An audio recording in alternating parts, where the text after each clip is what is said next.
In the finale, we heard Aegon say that his dragon is dead. But is he really dead? Let's find out.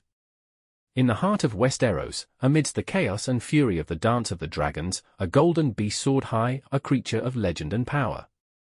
Sunfyre, the magnificent mount of King Aegon II Targaryen, was the pride of the skies, a symbol of regal majesty and unmatched strength.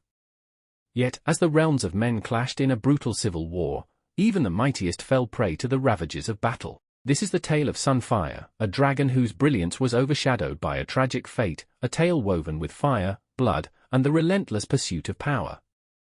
As loyalties shifted and thrones were contested, the destiny of Sunfyre mirrored the tumultuous tides of the war, marking a turning point in the Targaryen legacy that would echo through the annals of history. Welcome back to our channel, where today we're diving into the epic and tragic tale of Sunfyre, the radiant golden dragon of King Aegon II Targaryen. Renowned for his unmatched beauty and majestic presence, Sunfyre was a symbol of power and prestige. However, the tumultuous events of the Dance of the Dragons would test his limits and ultimately seal his fate. Join us as we unravel the dramatic story of this legendary creature. Sunfyre was not just any dragon, he was the pride of King Aegon II Targaryen. Known as Sunfyre the Golden, he was celebrated for his shimmering scales that shone with the brilliance of the sun. From a young age, Aegon and Sunfyre were inseparable, forging a bond that would become pivotal during the Dance of the Dragons. As the realm descended into chaos, the civil war erupted between the Greens, led by Aegon, and the Blacks, led by his half-sister, Queen Rhaenyra Targaryen.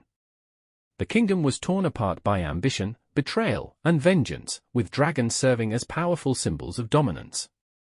One of the first major clashes of this brutal conflict occurred at Rook's Rest, a battle that would prove devastating for Sunfyre. Sir Criston Cole, the cunning hand of the king, devised a plan to lure Princess Rhaenys Targaryen and her dragon, Meleys, into a deadly trap.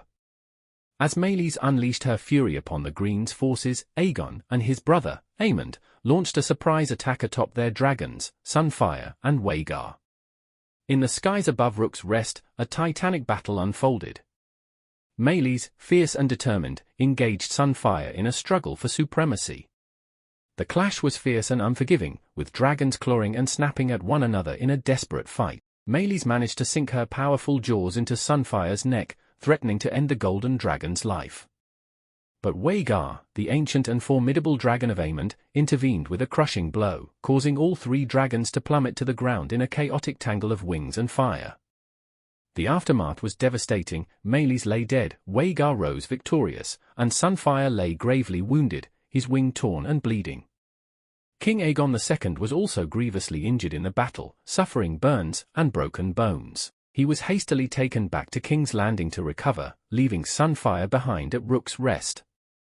The once mighty dragon was unable to fly, his radiant scales marred by scars, and he was left to heal under the watchful eyes of Criston Cole's men. Sunfyre's survival was uncertain. Initially, he fed on the charred remains of soldiers and later on livestock brought by Aegon's men. Despite the odds, Sunfyre's indomitable spirit endured.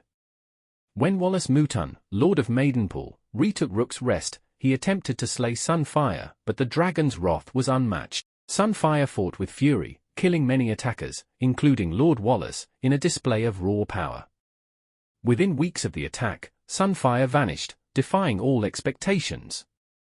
Although his wing had healed at an awkward angle, the dragon had regained enough strength to take flight once more, leaving behind the carnage of battle. While Aegon lay hidden, recovering from his injuries, Sunfyre made his way to Dragonstone, the ancestral seat of House Targaryen. Rumors spread of a golden dragon seen battling the wild grey ghost near the Dragonmourn. Sailors witnessed the spectacle, and the partially devoured body of Grey Ghost was later found, bearing the unmistakable marks of Sunfyre's triumph. For Aegon, the news of Sunfyre's return was a beacon of hope. Disguised and accompanied by loyal supporters, Aegon ventured into Dragonstone's hidden depths, where Sunfyre had made his lair. The dragon, though still bearing the scars of past battles, welcomed his rider once again. Together, Aegon and Sunfyre sought to reclaim Dragonstone. With the aid of Sir Alfred Broome and other loyalists, they plotted to take the castle from Rhaenyra's forces. But the road to victory was fraught with danger. Lady Rhaenyra Targaryen, Rhaenyra's ally, attempted to escape Aegon's grasp. With her dragon, Moondancer, she took to the skies to confront Aegon and Sunfyre. Though Moondancer was smaller and younger, she was swift and agile, attacking Sunfyre with relentless ferocity. The battle between Moondancer and Sunfyre was fierce and unforgiving. Moondancer clawed at Sunfyre's side and tore at his malformed wing, but Sunfyre responded with a devastating blast of his golden flames, blinding his adversary. The two dragons collided in midair, crashing to the ground in a deadly embrace. Sunfyre's strength ultimately prevailed, and Moondancer lay dead, her rider Rhaenyra taken captive by the Greens. But the victory came at a terrible cost. Sunfyre was grievously wounded, his body covered in fresh scars, his right eye lost, and his ability to fly crippled once more. Sunfyre's days were numbered. Despite Aegon's hopes for his recovery, the dragon's strength waned. He was no longer the majestic creature he once was, his body weakened by the wounds of countless battles. In a moment of vengeance, Aegon fed his captured half-sister, Rhaenyra, to Sunfyre, but even this dark act could not restore the dragon's former glory. Sunfyre's appetite diminished, and he eventually refused to eat, succumbing to his injuries. On the 9th day of the 12th moon of 130 AC, Sunfyre, the golden dragon, took his last breath. His death marked the end of an era, leaving Aegon II bereft of his most loyal companion. The story of Sunfyre is a testament to the brutality and tragedy of the Dance of the Dragons. His life was a tale of power and beauty, marred by the violence of war and the ambition of men. Though his radiant flames are extinguished, the legend of Sunfyre endures in the annals of Westerosi history. Thank you for joining us in exploring this epic tale. Don't forget to like and subscribe for more stories from the world of ice and fire.